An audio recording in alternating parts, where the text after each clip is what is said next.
هل ممكن أعفو عمن ظلمني وأنا أتألم من ظلمه؟ هل ده قرار أم قدرة النفس على العفو؟ لأني أطمع في رحمة الله، والله يقول إن رحمة الله قريب من المحسنين.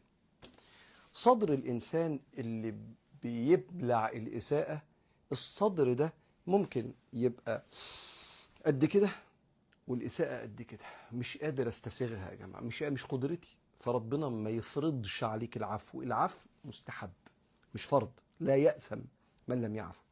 لكن ممكن يبقى صدر الإنسان قد كده والمظلمة قد كده، فتعرف تبلعها وتستسيغها.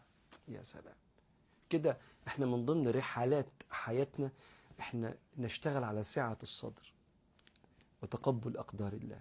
لكن النهاردة أنا بكلم، لو في 100 واحد بيسمعني دلوقتي، لو في منهم 10 اتظلموا، منهم 3 4 لا مش هسامح وعند الله تجتمع الخصوم، انت ما تعرفش اللي حصل فيا.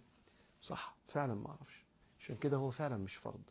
وبالتالي اللي يقدر يسامح، ربنا بيقول ولا من صبر وغفر إن ذلك لمن عزم الأمور. محتاج مجهود، محتاج شغل على النفس. لكن لو ما قدرتش تعفو، ربنا سبحانه وتعالى يجيب لك حقك دنيا وآخرة إن شاء الله. وربنا سبحانه وتعالى يعفو عن الجميع.